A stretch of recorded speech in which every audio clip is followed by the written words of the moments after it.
자, 아브라함이 오늘 소돔과 고모라 성에서 하나님께 이 읍소하는 장면이 나옵니다. 하나님, 이 소돔과 고모라가 지금 멸망당해야 할 것이 맞는 것 같은데요, 주님. 주님, 여기를 다 의인이랑 같이 멸하시렵니까? 여기 의인이 50명이라도 있으면 하나님 어떻게 하시려고 그러세요? 그 의인을 같이 멸하시려고 합니까?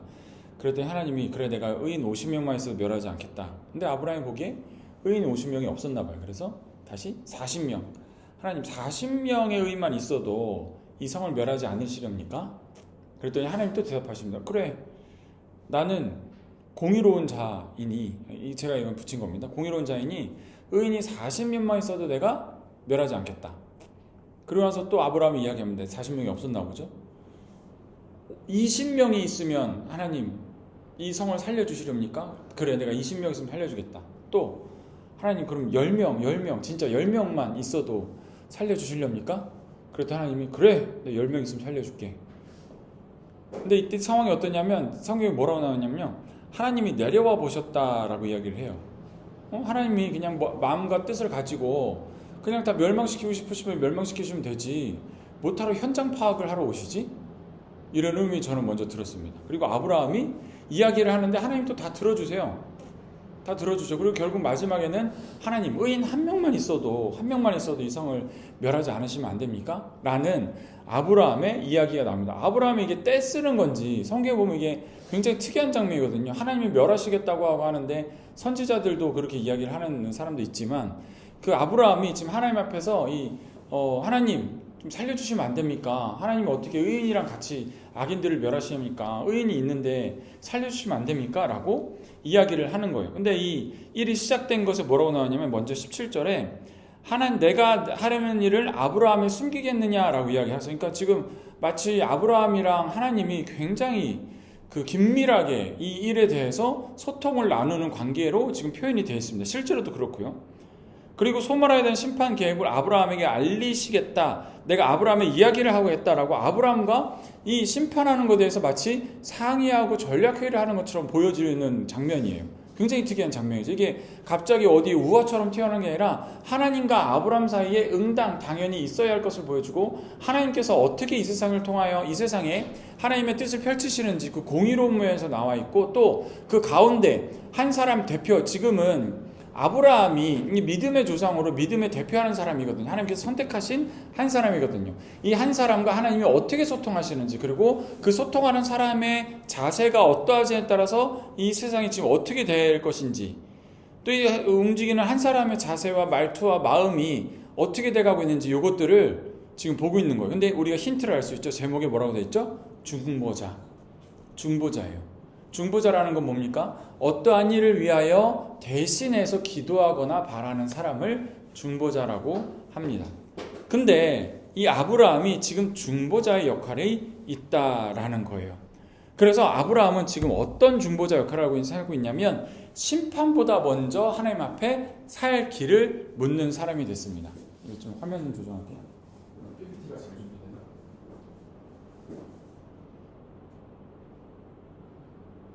네.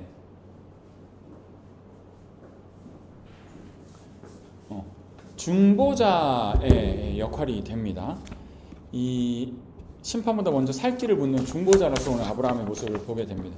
여기 보면 창세기 18장 17에서 24절에서 이 파르데스라는 게 나와요. 알파벳 소문자 이렇게 뭐 다르게 하는데, 파르데스 분석과 예수 그리스도의 예표라고 나오는데, 이 파르데스라는 게 뭐냐면요, 잠깐 보겠습니다. 이제 우리 교회는요, 이 파르데스 성경 해석의 틀을 가지고 이제 모든 성경을 보게 될 겁니다. 이게 뭐냐면 유대인들이 성경 해석을 하는 기법이에요. 파르데스. 그래서 그 앞글자를 딴 거예요. 파샤트, 레미즈, 드라시, 소드. 그래서 이 네 가지 정도 되는 건데, 유대적 성경 기법입니다. 그래서 그 본문에 어떤 뜻이 있는지를 우리가 보고, 그리고 어떤 것을 암시하는지, 그 뜻은, 그 내용이 어떤 교훈을 가지고 있는지, 어떤 내용을 가지고 있는지, 어떤 의미를 가지고 있는지를 보게 되고, 또 그거에 대해서 어떤 교훈을 주는지 우리가 보게 되고, 그것에 하는 우리 삶에 어떤 적용의 신비가 있는지, 하나님께서 어떻게 일하시는 데서 보는 유대교의 그거 뭐죠? 유대교 교육법이라고 우리가 알고 있는 그 뭐죠? 하브로타. 하브루타 방법입니다. 하브루타 근데 우리가 그 단순히 우리 교육 방법이 아니라 신앙 전수 운동이기도 하고 그리고 이 하브루타 기법이 그 유대인들이 성경을 가지고 토론하는데 이 굉장히 중요한 그 틀을 가지고 있는데 이 틀을 가지고 성경을 좀 보는 걸 우리가 훈련을 하려고 합니다. 그래서 본문의 배경과 내용을 보고 그것이 가지고 있는 내용과 의미를 살핀 다음에 그것의 교훈을 뽑아내고 그것이 우리 하나님께서 어떻게 신비를 가지고 있는지 우리는 이것을 어떻게 또 바탕 위에 올려놓으면요 예수 그리스도를 보는 모든 성경은 예수 그리스도를 가르치거든요. 그래서 리딩 지저스라는 프로그램이 또 있습니다. 이게 웨스트민스터 신학대학교에서 지금 운동을 해서 여기 큰 교회 있죠. 충영교회에서도 이게 하는 건데 리딩 지저스라는 세미나를 갔다 왔고 제가 또 하브루타라는 것에 또 참여해서 그 이성준 목사님 하시는 그곳에도 또 몇 번 참여를 한 적이 있습니다. 그래서 이 예수님을 우리가 바라보는 리딩 지저스 모든 성경 본문을 가지고 우리가 예수님을 볼 수 있어야 된다. 이게 가장 중요한 틀입니다.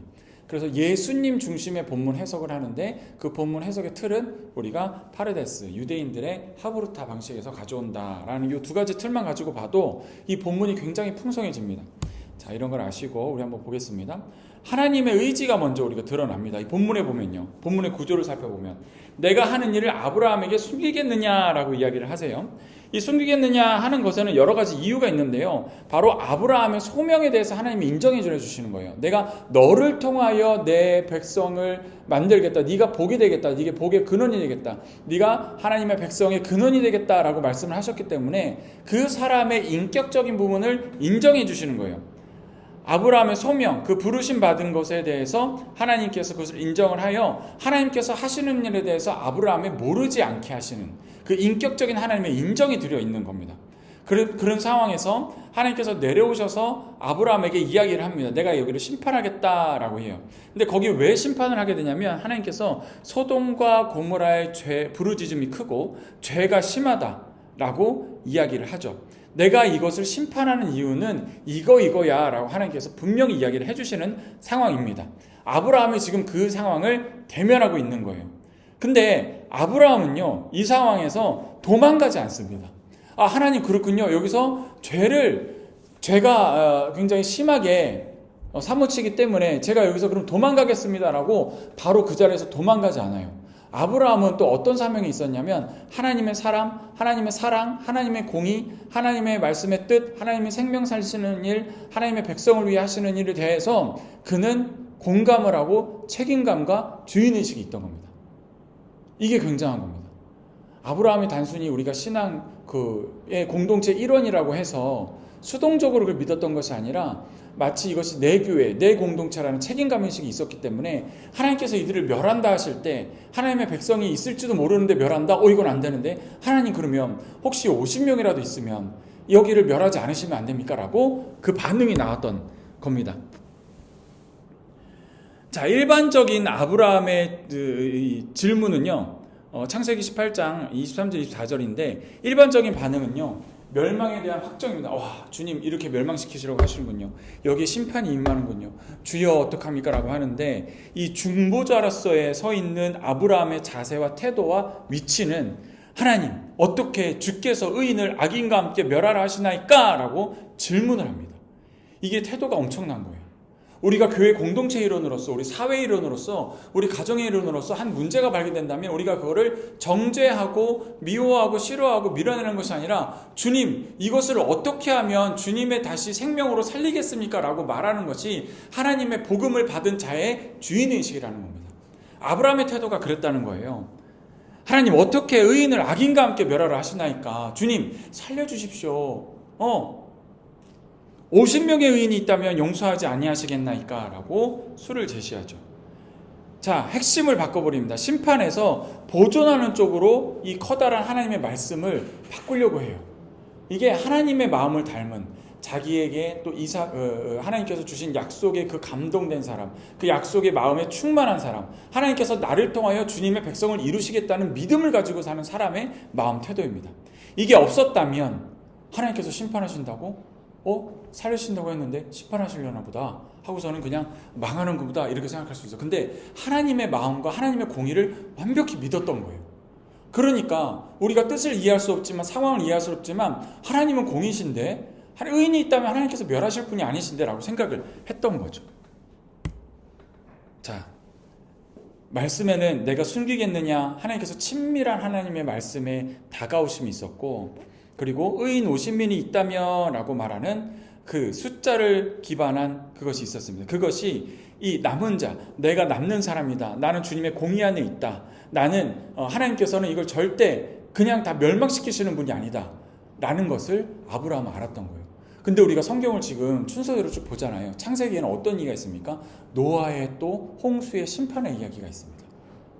하나님께서는 노아의 홍수로 사람들을 심판하고 어떤 약속을 하셨죠? 내가 다시는 물로 심판하지 않겠다라고 지지난주 설교에 말씀드렸어요. 그거의 의미가 뭐라고요?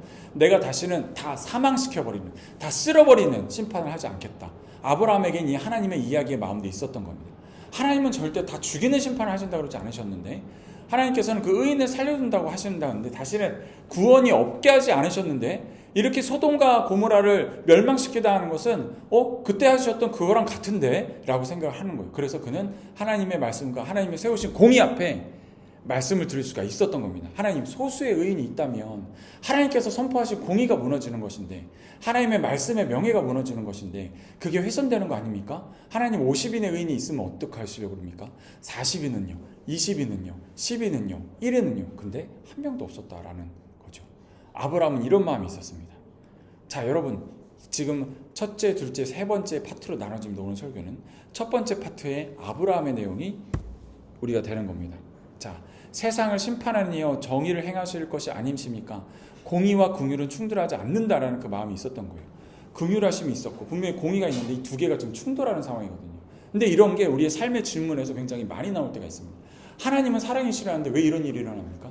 하나님은 전능하시라는데 우리 삶에 왜 이런 일이 일어납니까? 하나님은 우리의 삶을 책임지시고 인도하시나는데 왜 우리 삶에 일어납니까? 이런 일이 일어납니까? 우리는 이런 수준의 질문을 하죠. 악에 대한 심판과 의인은 살아야 된다. 하나님께서 인치신 의인은 사는 것이 맞다. 근데 하나님께서 멸하려고 하신다. 이게 부딪힌 거예요. 근데 우리가 교회 안에서, 신앙 안에서 이런 질문이 많이 일어나게 됩니다. 그런데 이 중보자의 마음은 이 가운데서 먼저 질문하는 걸로 시작하는 것이 맞습니다. 그러나 이것이 어떻게 풀려가는지 우리가 한번 볼게요. 자, 이제 하나님께서 주셨던 하나님의 친밀한 다가오심과 그 삶으로 다가왔던 다가오심, 그리고 그 아브라함이라는 인물의 반응을 우리가 봤습니다. 그리고 이제 아브라함의 모습을 우리가 좀 더 뜯어보길 바랍니다. 아브라함은 중보자였습니다.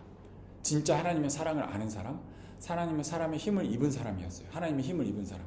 우리가 아브라함처럼 그저 수준 낮은 사람이 아니라 아브라함처럼 수준 높은, 또 하나님의 말씀을 믿는, 정말 하나님의 공의를 믿는 사람들이 되길 예수님은 소원합니다. 그 자리에 있을 때 우리의 삶의 의미가 해석되고 우리의 삶의 의미가 정말 중보자의 자리로 가게 되는 거예요. 이게 왜 중요하냐면 하나님께서 왕으로 한 잔치의 주인으로 계시고 이 잔치에 많은 사람들을 초대하십니다. 복음서에 나와 있어요. 이 종들에게 말씀하시거든요. 너희가 나가서 잔치에 초대할 사람들을 데려와라 라고 할 때 잔치의 주인의 사람이 있고 잔치에 쓰임받는 종들의 모습이 있고 초대받은 사람들이 있어요. 근데 아브라함은 이 주인의 잔치에 참여해서 밖에 사람들을 데려오는 중보자의 모습인 거예요. 근데 하나님 왜 이럽니까? 하나님이 이게 맞습니까? 라고 말하는 사람들은 잔치에 초대받은 초대자의 모습과 같다는 거죠. 아버지의 마음을 아직 몰라요. 잔치에 초대는 됐어요. 예배는 드려요. 기쁨은 알아요. 감사는 받았어요. 은혜는 받았지만 초대받은 사람의 초대자가 아니라 우리는 어디까지 가야 돼요? 이 초대받은 사람을 위하여 음식을 내어주고 하나님 아버지는 이런 사람이야 라고 얘기해 줄 수 있는 그 자리가 바로 중보자의 자리입니다. 아멘. 그래서 우리가 중보자의 자리가 돼야 됩니다. 이 중보자 한 사람이요 공동체의 운명을 쥐고 있는 겁니다.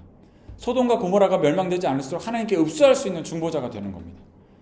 자, 여러분, 초반에 아브라함의 모습을 말씀드렸고 아브라함의 중보자의 모습에 대해서 말씀드렸고 우리가 이 중보자의 자리에 앉아야 됨을 말씀드렸습니다.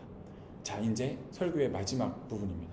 그러면 이 아브라함의 질문과 행동과 마음에서 우리는 누구를 봐야 하냐면요, 바로 예수 그리스도를 볼 수 있어야 합니다.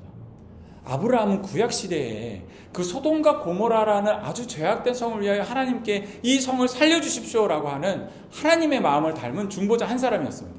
근데 예수님은요 이 죄인된 사람들을 모두 대신해서 본인이 죄를 짓고 돌아가시고 소돔과 고모라에 살던 사람들이 죄악된 것을 다 대속하시고 이 사람들을 살려주신 분이에요. 이게 아브라함과 예수님과 공통점과 차이점입니다. 아브라함의 중보는 단순한 대화가 아니라 복음의 청사진이었던 거죠. 예수님이 하실 사역의 예표고 그림자였다라는 것입니다. 자, 여기서 우리는 중보자의 자리로 아브라함의 자리로 가기로 우리는 아멘했습니다. 그럼 예수님께서 그 자리를 대신하셨어요. 그럼 우리는 누구와 같이 돼야 되고 누구와 같이 살아야 됩니까? 예수님과 같이 살아가고 예수님과 같이 돼야 된다라는 말씀이죠. 창세기 18장이지만 우리는 예수님의 모습을 보게 됩니다. 정죄가 아닌 구원을 향한 중보. 여기서 보존이라고 표현했는데 제가 이 자료도 제 설교문을 작성을 해서 이거를 그 노트북 LM이라는 AI한테 넣은 거예요. 그래서 너 이 PPT 만들어줘야 되는 게 쭉 만들어주는 거예요. 훨씬 더 풍성해지죠. 자, 아브라함의 중보는 소돔의 죄를 부정하지도 않았고 심판보다 먼저 용서와 보존의 길을 찾아 하나님께 기도했던 중보자였습니다. 이 또한 하나님의 마음을 아는 사람이었어요. 예수님이 오시면요, 하나님의 아들을 세상에 보내신 것을 심판을 하심이 아니요 그로 말미암아 구원을 받게 하려 하심이라 라는 주님의 말씀의 성취였습니다. 이게 지금 신약 생활을 살아가는 우리가 구약의 아브라함의 모습과 다른 점입니다. 우리가 예수님의 모습으로 살아갈 때 우리는 아브라함처럼 복을 받을 수 있고 아브라함의 은혜를 누릴 수 있음과 동시에 예수님과 참된 형제로서 살아가고 또 우리가 그 죄로부터 구원함 받은 사람으로 감사와 은혜를 가지고 살아갈 수 있는 거죠. 성경은 그래서 우리의 삶을 읽고 우리의 삶의 자리를 읽습니다. 우리가 성경을 읽는 것 같지만 이 성경의 한 자리 캐릭터 인물들이 우리의 삶을 읽어내요. 중보자로서의 아브라함의 모습에서 우리의 삶이 읽혀지기를 예수님 축복합니다. 우리의 가정을 위하여 교회를 위하여 중보할 수 있는 한 사람으로 또 예수님의 모습을 통하여 우리의 삶이 읽혀지기를 바랍니다. 우리가 하나님의 마음을 닮아 하나님의 죄를 대속하신 예수님을 대신해서 살아가는 모습. 또 예수님은 어떤 존재였죠? 하나님의 아들이었습니다. 예수님으로 말미암아 우리는 아버지께 나아갈 수 있게 된 사람들입니다. 그리고 또 한 자리가 더 있습니다. 소돔과 고모라의 죄인된 자리. 다 멸망받을 사람이었지만 예수님께서 오셨기 때문에 그 정말 멸망받을 수밖에 없는 그 자리에서 우리는 구원을 받았다라는 것이죠. 우리는 예수님으로 말미암아 살게 되었습니다. 아브라함 때에는 심판받아 멸망돼 싹 없어지는 한 도시였지만 우리는 예수님으로 말미암아 그 심판받을 것을 다 구원함 받았다라는 것이죠. 아멘이십니까? 자, 의인과 악인 그리고 십자가에 대해 반전이 오늘 여기에 있는 겁니다. 의인이 있다면 악인을 용서하시겠습니까? 의인이 세상을 구원할 것에 대해서 아브라함은 질문했습니다. 아브라함의 질문은 그런 거였어요. 하나님, 의인이 있는데 의인 살려주시면서 악인까지 살려주시면 안 됩니까? 이런 거였거든요. 근데 이건 불가능한 거였어요. 하나님의 공의의 세팅에서는. 근데 하나님께서는 이 공의의 세팅을 반전을 일으키셨어요. 하나님 본인이신 그가 딱 내려오셔서 모든 죄를 대속하셨단 말이에요. 그래서 죽을 수밖에 없는 죄인을 의인으로 만드셔서 주님의 사랑하는 자녀로 품으셔서 우리를 구원하여 주신 것이 바로 위대한 하나님의 사역, 대속사역입니다. 예수님은 스스로 악인의 자리에 가신 것입니다. 스스로 죄인의 자리에 가신 것입니다. 스스로 수치의 자리에 가신 것입니다. 이러한 은혜를 입은 사람들은 우리는 이렇게 나아가야 되겠습니다. 예수님과 나를 일치시키고 예수님이 믿으신 것, 예수님이 위치하신 그 자리, 의인, 아버지의 아들 된 자리, 제자 된 자리, 그 자리를 우리의 자리로 믿고 우리의 삶의 자리를 그 예수님과 같이 일치시켜야 한다라는 거예요. 단 한 분의 의인이지만 우리가 그런 의인된 자리로 올라가게 되었습니다. 예수님의 사역으로 말미암아. 아브라함은 만약에 50명의 의인이 있다면 살리시겠습니까? 라고 물었지만 역사를 통한 하나님의 대답은 예수로 말미암아 너희가 의인이 되었다라는 것입니다. 그러므로 멸망받을 바랄 수밖에 없는 우리가 중보자 예수님과 함께함으로 의롭게 됨으로 돼서 우리는 보존되고 살아나고 구원받게 되는 것이죠.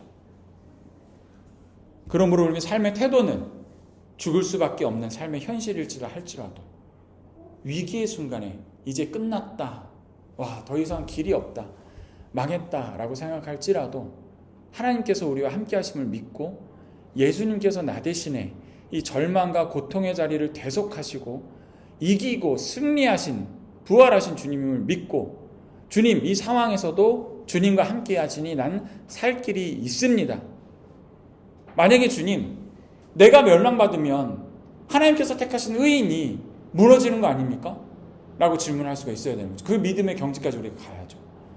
하나님, 상황이 이렇게 힘들고 어렵지만 내가 무너지면 하나님의 이름이, 하나님의 명예가 아버지 하나님 제대로 서지 않는 것인데 내가 살아야겠습니다. 나를 살려주시옵소서라고 우리가 주님 앞에 주님의 공의에 의지하여 긍휼함을 구할 수 있어야 됩니다. 그렇게 믿음으로 우리가 확신하고 기도할 때 그것이 우리의 살 길이 될 줄 믿습니다. 그런데 그런 기도도 하지 않고 내가 절망하고 실망하고 불안해하고 공포해하고 있다면 우리는 중보자의 자리로 가지 못한 것이고 우리는 예수님의 자리까지 가지 못한 것입니다. 신앙은 현실을 부정하는 것이 아니라 하나님의 성품과 하나님의 공의와 하나님의 능력에 근거해서 나의 살 길을 구하는 것입니다. 구원을 적극적으로 모색하는 것이죠. 주님, 내가 주님께서 주신 이 자리가 있고 명예와 이름이 있는데 주님께서 이렇게 나를 통하여 일하여 주시옵소서라고 말할 수 있는 우리가 당당한 신앙의 승리자들 될 수 있기를 예수님의 이름으로 축복합니다. 아멘. 그래서 오늘 우리의 질문을 바뀌어야 됩니다. 가정에서 누가 잘못했는가를 찾는 것이 아니라 어떻게 우리가 이 하나님과의 관계를 가정에서 지킬 수 있는지, 보존할 수 있는지를 질문을 해야 되고, 교회에서 누가 잘못했는가, 누가 병들었는가, 누가 문제가 있는가를 밝혀내는 것이 아니라 누가 그 틈에 서서 이를 위하여 자비를 구하고 중보할 것인가 라고 기도할 수 있어야겠습니다. 결단 기도로 이렇게 하기 소원합니다. 주님, 우리를 가까이 나아가는 중보자로 삼아 주시옵소서. 체념 대신, 실망 대신, 실패 대신 살 길을 묻게 하여 주시고, 정죄하는 대신 주원의 구원을 구하게 하여 주시옵소서. 나의 가정과 일터에서 하나님의 의와 공의가 흐르는 통로가 되게 하여 주시옵소서. 그리하여 아브라함처럼, 예수님처럼 우리를 통하여 하나님의 기쁨과 사랑이, 또 우리의 사업이, 주님의 일들이 살아나는 우리의 삶의 자리, 그런 큰 믿음의 자리를 살아가시는 저와 여러분 되기를 예수님으로 축복합니다. 아멘. 기도하겠습니다. 하나님 아버지 감사합니다. 오늘 우리의 마음에 주님의 큰 믿음을 심겨 주시옵소서. 승리하시고 죄인을 구원하시고 도시를 구원하신 예수 그리스도의 큰 사역이 우리에게 있습니다. 우리가 그 자리를 살아 걸어가게 해주시고 무엇을 하든지 주 예수 그리스도의 명예를 위하여 살아가는 우리들 되게 하여 주시어서 그 중보자의 명예를 실추시키지 않는 우리의 삶의 모습들, 결과물들 될 수 있도록 큰 믿음 허락하여 주시옵소서. 감사드리며 축복하며 예수님 이름으로 기도드립니다. 아멘.